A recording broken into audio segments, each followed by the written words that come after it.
No ar, Jornal da CUT. Notícias. Giro sindical. Direitos. Mundo do trabalho. Política. Economia. Saúde. Aqui, a classe trabalhadora tem voz. Olá Brasil, eu sou o André Acarini. Nessa edição do Jornal da CUT você confere os seguintes assuntos. Preço do etanol dispara e chega a R$ 7,50 em algumas regiões do país.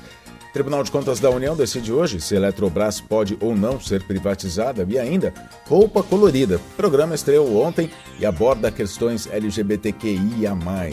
Você vai conhecer nesta edição do Jornal da CUT a partir de agora. Rádio CUT. Aqui, a classe trabalhadora tem voz. Acesse pelo site www.cut.org.br. O Jornal da CUT começa falando hoje sobre o preço dos combustíveis, né? Que a gasolina está cara, todo mundo sabe. E que todo mundo sabe também que isso é culpa da política de preços da Petrobras, conhecida como PPI, Preço de Paridade de Importação. É uma política que foi implantada durante o governo de Michel Temer, logo depois do golpe, pelo então presidente da Petrobras, Pedro Parente, né, que instituiu essa política que faz com que os preços do petróleo, dos combustíveis aqui, do álcool, aliás, da gasolina, do diesel e do gás de cozinha aqui no Brasil sejam vendidos acompanhando a cotação do dólar e do barril internacional do petróleo, mesmo o Brasil sendo autossuficiente na produção de petróleo. Então o que acontece é que a gente extrai o petróleo, acaba mandando lá para fora para fazer o refino, sendo que a gente tem refinaria, inclusive, de derivados aqui no Brasil, que não estão operando com sua capacidade plena, 100%, mas enfim, a gente acaba pagando pela gasolina mais cara por conta disso. E aí tudo se reflete nos outros preços, como a inflação, né? No preço nos alimentos, enfim, de tudo aquilo que a gente vai consumir depois. A gente lembra só que 90% do que é transportado no Brasil é via rodoviária, né? Ou seja, utiliza o diesel lá para o caminhão poder transportar. Mas, aliás, tem cidade que está vendendo a gasolina, veja só, R$ 10,55, é uma cidade lá no Acre. Só que o etanol, que seria uma alternativa à gasolina, mais barata, tá, não fica muito atrás não. O preço médio do combustível derivado da cana-de-açúcar chegou a R$ 6,76 no Pará, mas foi lá em Bagé, no Rio Grande do Sul, onde foi encontrado o valor mais alto do país para o litro do etanol, R$ 7,54, mais caro que a gasolina em muitos lugares. Uma das explicações para a alta dos preços do álcool ainda é a queda da safra de cana em 2021 por causa da seca e das geadas.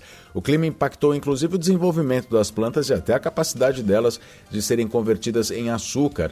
É o que argumenta um economista do setor em longas análises publicadas nos últimos meses na mídia corporativa.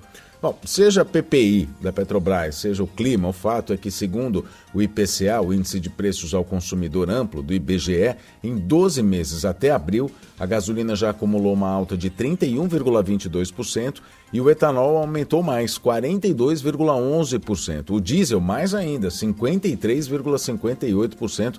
Isso impacta fortemente no índice de inflação que passa de 2 dígitos. A gente separou alguns preços dos combustíveis para a gente ter uma ideia. Preços de vários locais do país, né, os mais altos. Por exemplo, no Acre, o preço médio, a gente vai falar sempre em preço médio do litro da gasolina e do álcool, né, do etanol. Então, no Acre, gasolina R$ 7,69, etanol R$ 6,15. Na Bahia, gasolina R$ 7,74, etanol R$ 6,14. No Ceará, gasolina R$ 7,85, etanol R$ 6,71. No Distrito Federal, a gasolina chega a R$ 7,78. Em Minas Gerais, a gasolina vai a R$ 7,81. No Pará também chega perto disso. O preço médio do etanol em Minas Gerais é de R$ 5,83. No Piauí, a gasolina passa dos 8. O preço médio, a gente lembra que é sempre o preço médio, ou seja, tem lugares que a gasolina vai mais cara ainda, né? O preço médio da gasolina chegou a R$ 8,17. E do etanol, R$ 6,31. Em Sergipe, R$ 7,75 a gasolina, o etanol R$ 6,49. Tá caro demais, né? Notícias. E o processo de venda da estatal da Eletrobras volta ao plenário do Tribunal de Contas da União, o TCU, hoje, quarta-feira. O TCU vai julgar irregularidades que representam prejuízos de 67 bilhões de reais ao país, segundo o ministro Vital do Rego. O Vital do Rego pediu esclarecimentos, inclusive ao governo de Jair Bolsonaro, sobre o processo de privatização. Para os eletricitários, o prejuízo vai ser muito maior, chega a 400 bilhões de reais, porque a Eletrobras é uma empresa de um setor estratégico para qualquer nação. Esse prejuízo, vale ressaltar, é para vender uma empresa que tem tido lucros constantes, o que não justifica o governo querer vender a Eletrobras e ainda por um valor abaixo do mercado.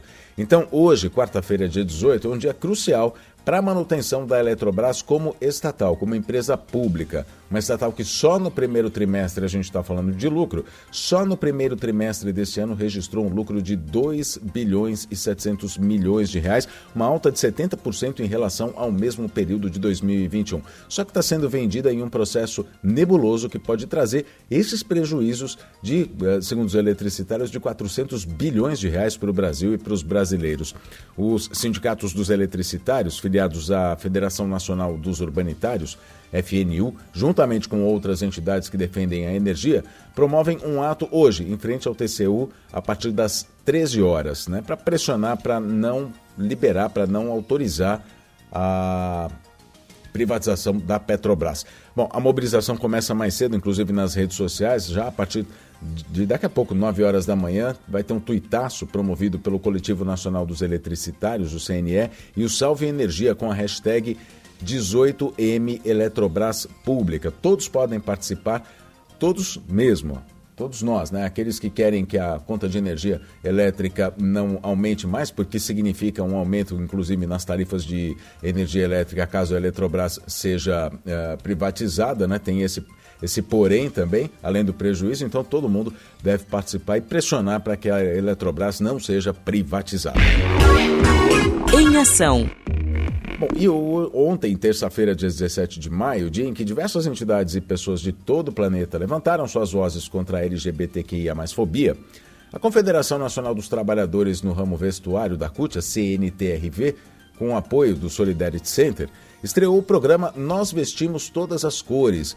Esse programa é um formato entrevista, conta com 12 episódios gravados em estúdio e apresentados pelo jornalista Vinícius Lousada, um homem cis, gay e com ampla experiência em coberturas políticas e sociais. Em cada episódio, convidados com atuação destacada em diversos segmentos sociais abordam questões sobre a discriminação de trabalhadores e trabalhadoras por razão de gênero ou de sexualidade. Então, estreou ontem o programa Nós Vestimos Todas as Cores. O nome do episódio de ontem foi Não Temos Vagas para Você. Foi o episódio de estreia que abordou as dificuldades que jovens trabalhadores e trabalhadoras LGBTQIA+, encontram para ingressar ou permanecer no mercado formal de trabalho. Está lá disponível no YouTube, no canal Roupa Colorida. É só você digitar lá youtube.com/roupa colorida. E aí você vai ver o programa Nós Vestimos Todas as Cores. Vale a pena assistir. Novos episódios toda terça-feira, então próxima terça vai ter mais, às 16 horas. O Jornal da CUT fica por aqui. Muito obrigado pela sua companhia. Nos falamos na próxima edição. Até lá.